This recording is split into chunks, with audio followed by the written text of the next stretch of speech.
Living longer, living healthier, living better than ever before. Welcome to Mountain Pacific's Healthy Living for Life, a weekly series that gives you the information, education, and expert insight you need to become an active participant in today's ever-changing healthcare climate. Here now is today's program host. The most important member of your healthcare team isn't your pharmacist, a nurse, or even one of your doctors. It's you. In fact, research shows the more involved you are in your own healthcare, the safer and better your healthcare becomes. Today, we will talk about why it's important for you to be an engaged and empowered patient. I'm your host, Sarah Medley. Welcome to Healthy Living for Life, a show dedicated to helping you do just that. Welcome back. When patients engage in their healthcare, it results in improvements in safety and how you receive your healthcare.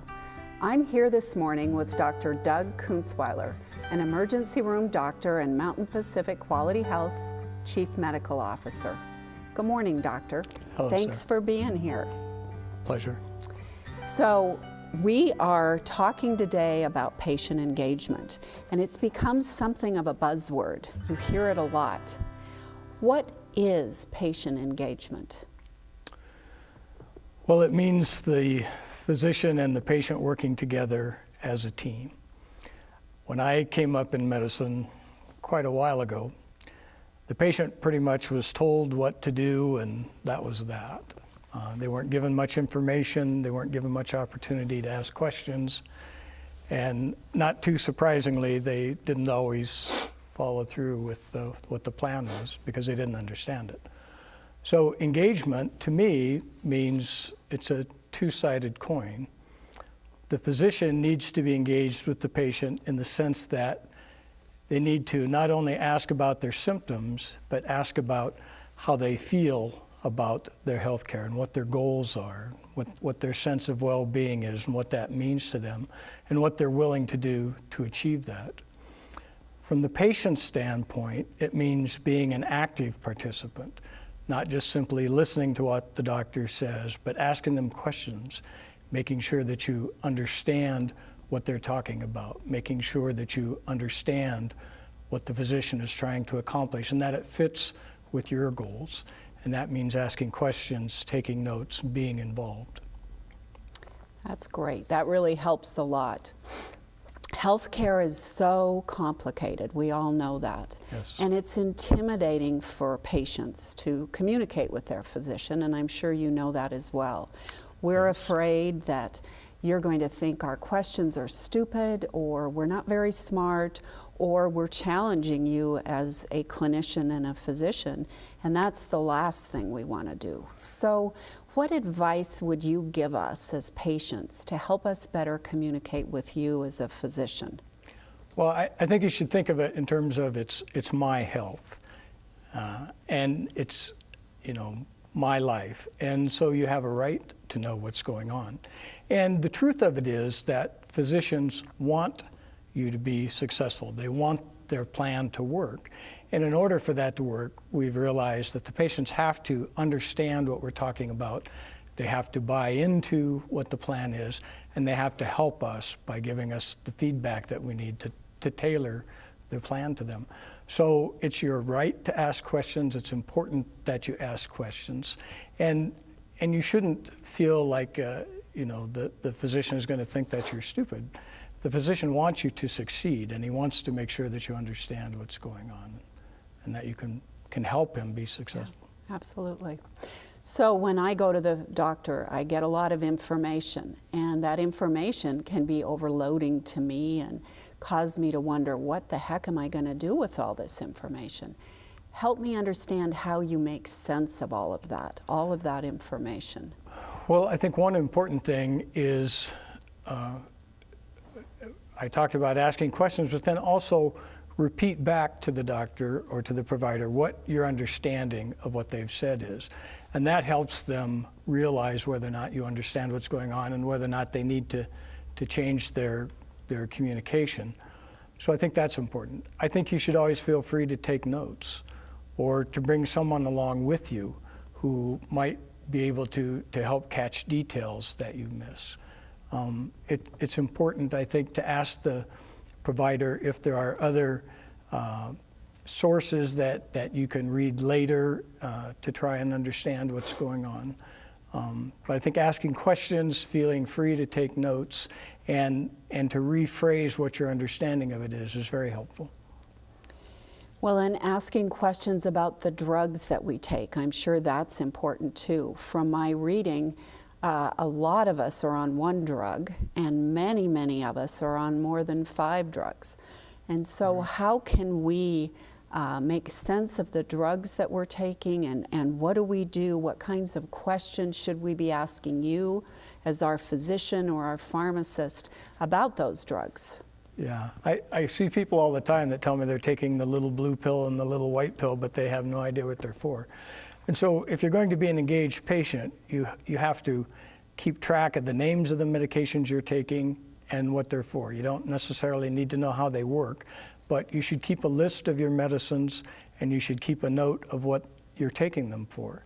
I think it's important to ask your provider why you're taking them, what the medication is supposed to do, what to do if it makes you feel bad. If you miss a dose, what should you do? I think these are all important questions. And when you go to visit your provider, it's good to take a comprehensive list of everything you're taking, including the over-the-counter medicines, because those are often important. Or better yet, just put everything in a bag and take them with you. And then, you can sort those out, and the physician can see exactly what it is that you're taking. Absolutely. So we have just a minute left, and you're a practicing emergency room doctor. Yes, I am. And it's extremely stressful, maybe not for you, but for us as patients. So what advice could you give quickly about stressful situations in the emergency room? Should I become a patient there? Well, I think, again, it's important to know who your provider is, what your past medical conditions have been, and to have a list of the medications. That helps the emergency room providers out tremendously. I think it's important to understand that the emergency department doesn't work the same way your doctor's office works. We're dealing oftentimes with very sick patients who are very injured, and so we have to prioritize. So you might not be seen right away, depending on what your condition is. But everything else still applies. You should still feel free to ask questions, to repeat back what your understanding is of your condition, and take notes. Thank you so much. Up next, we're going to be talking to Dr. Sherry Howell, a primary care physician who has more to say about how you can be more engaged and an empowered patient. Stay with us.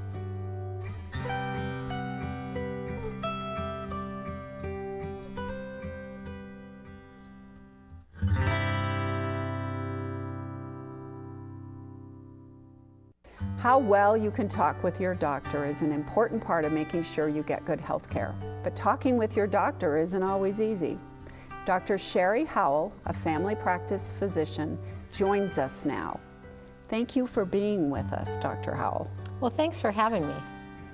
So we talked with Dr. Kunzweiler about being prepared for emergency room visits as a patient. But what should I do as a patient to be better prepared when I go to see you in an office setting? Well, first of all, I think it's really important to be prepared so that your doctor can help you get the best medical care. So part of being prepared is having a list of your concerns or questions, and then prioritize them. So make sure you have the number one concern on the top, and start at the top and work your way down. If you have a long list and you know that going in, when you make your appointment, tell the receptionist that you're probably going to need extra time so they can schedule you for extra time. Otherwise, we're going to be trying to get through that whole list, and everything's going to be really superficial. Don't be surprised if you have a long list, if you have to make another appointment and come back. So my record for going through a list has been 3 office appointments. So if you have a really complicated problem, we may get one problem done, and then you'll be coming back. So list of concerns and questions prioritized. Bring in a list of your medications, and also on that list of medications, put your supplements and vitamins. A lot of times we see people forgetting about those supplements and vitamins, and those play a role in your health care as well, and also can interact with your medications. So that's really important. If you wear a hearing aid, bring your hearing aid in your ear, make sure that it works. Because you're going to be asking your doctor questions, you need to hear what your doctor says. And you can't trust that I'm going to yell it loud enough that you're going to hear it and understand it. If you wear glasses, wear them, bring them with you.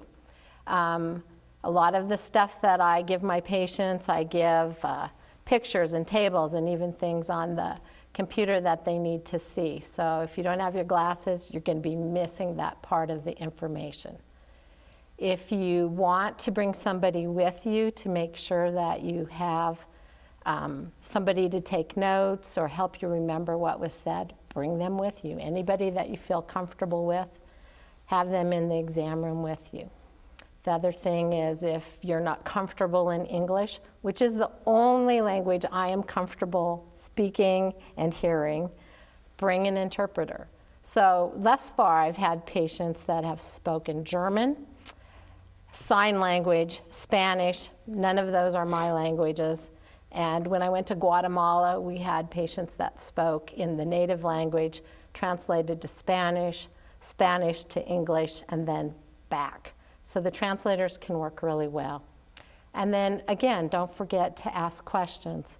So if something doesn't make sense, ask the question. The other thing patients forget about is their insurance cards. And it's important, not just so that your doctor gets paid, but if you need additional tests like a CAT scan or an MRI, a lot of the insurance companies won't cover those tests if you don't have them authorized. So you got to get that test authorized, which means approved by the insurance company before it's done, or you may get to pay for that all by yourself, which would not be fun.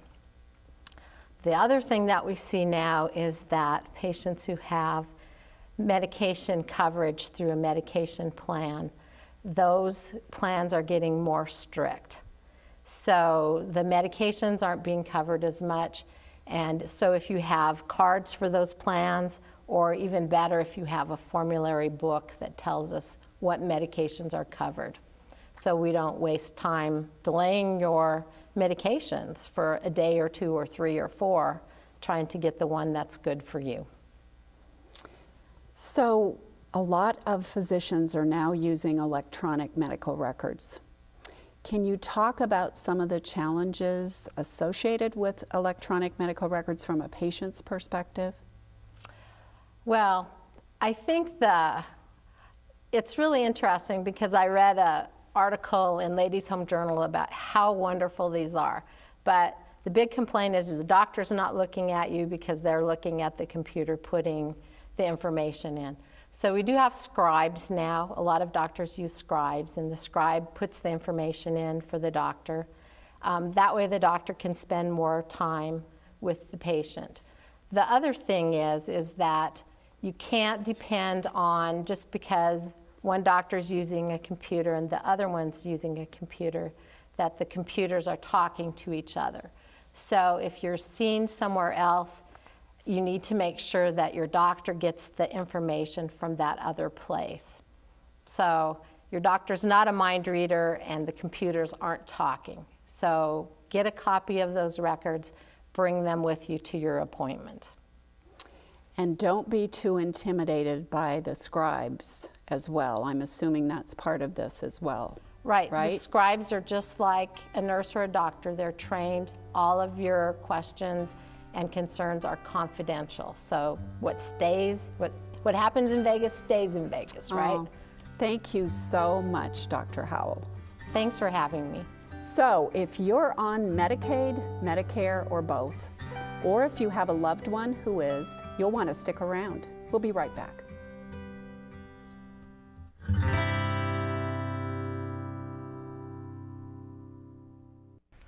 Welcome back. Medicare is a healthcare insurance program that primarily serves people over the age of 65, whatever their income. Also serves younger patients with disability. Medicaid is a health care assistance program that serves low-income people of every age. More than 50 million people are covered by Medicare, and more than 70 million people are enrolled in Medicaid. If you are among them, you should know you have rights and responsibilities under these programs. I'm joined now by Marcy Gallagher and Michelle Lingenfelter, both with Mountain Pacific Quality Health. Thanks for being here, ladies. Thanks for having us. Thanks, Sarah. So Marcy, we're going to start with you and Medicare. So Medicare is the topic. It's a federal program, government program, so it's pretty similar across the U.S. Can you talk to us about rights under Medicare? Sure. No matter how you get your Medicare, Sarah, you have certain rights and protections. Some of those basic rights include things like protected from discrimination, treated with respect and dignity, privacy, access to clear and simple information about Medicare and the service and coverage you get under the Medicare program. If you're a beneficiary, you also have the right to request a review or an appeal of certain decisions related to payment, coverage of service, or your prescription Part D coverage. You also have the right to file a complaint or an appeal if you feel like you're being asked to leave the hospital too soon. Very good, lots of information. And we're going to talk about reviews and complaints in just a minute. But how does someone with Medicare get information about what services are covered?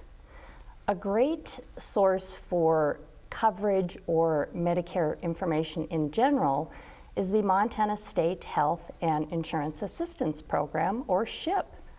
SHIP has trained counselors throughout the state who can help with a variety of questions and topics, such as Medicare enrollment, eligibility, and benefits, Medigap or supplemental insurance,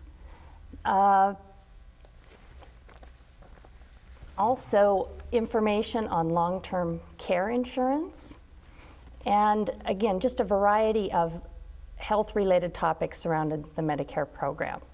And if you want to contact a SHIP counselor in the state of Montana, you can call 1-800-551-3191, and there's a SHIP counselor in every state.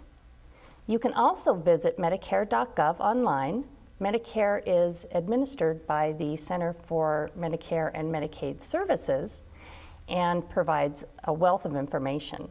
In particular, a brochure entitled Medicare and You that's updated each year. And Medicare beneficiaries and their families can also call the Medicare helpline at 1-800-MEDICARE with any questions. That's great, lots of information. So before we talk any more about Medicare, let's switch gears, and now we're going to talk to Michelle about Medicaid. So Medicaid is a federal and a state program. So that really means that the coverage for Medicaid varies from state to state. So talk to us about the rights that folks that are on Medicaid have. Sure. Medicaid has similar rights to Medicare: the right for privacy, the right to be treated with dignity, the right to be treated without discrimination, and also the right to know what services are covered under Medicaid. That's really good information. So there's a Medicaid.gov, and that has basic information in it about the coverage issues. But where can they go for real help about what Medicaid is going to offer them? They should search for their state government's website. In Montana, Medicaid is delivered by Montana Department of Public Health and Human Services. So you could go to dphhs.mt.gov to find out if you're eligible and what services are covered under Montana Medicaid. Thank you, Michelle. So let's talk about empowering patients. So beyond knowing their rights and the coverage, what can people do to have a say in their health care? So Marcy, what are their options under Medicare? Well, I think Michelle would also agree with me in terms of both Medicare and Medicaid, is to be an active participant in your health care, to ask questions. If you're a Medicare beneficiary, you can choose which provider you'd like to see, as long as that provider is participating in the Medicare program. You can also utilize the SHIP program, as I previously mentioned. Again, a great resource. It's, again, a free health benefits and counseling organization and agency that is very beneficial. And there are also quality improvement organizations that can help review complaints and appeals. And those two organizations are Levanta and KeyPro. In Mountain Pacific's region, Levanta services Alaska and Hawaii, while KeyPro covers Montana and Wyoming. Very good. So give us some examples of the types of complaints that KeyPro and Levanta might be reviewing. Sure. You can contact Levanta or KeyPro if you're a Medicare beneficiary, or if you have a family member and you're concerned with maybe something like being given the wrong medication, or you feel the services or tests that you received are unnecessary, or you've been misdiagnosed. Very good. So Michelle, what about Medicaid? Are there options for them? We just have a few seconds left. Yes, in Montana, there are options for consumers to choose their primary health care provider through the Passport for Health program. Great. And that Passport for Health Care program, is that available? They can search that on the web? Yes, again, through the dphhs.mt.gov. Oh, that's great. Thank you both ladies for joining me today. Thanks, Thank Sarah. you. Thanks so much for joining us, and we hope what you've learned today will help you become an active member of your healthcare team. Until next week, stay fit, stay well, and stay healthy for life with Healthy Living for Life. Take care, everyone. Healthy Living for Life is brought to you by Mountain Pacific Quality Health.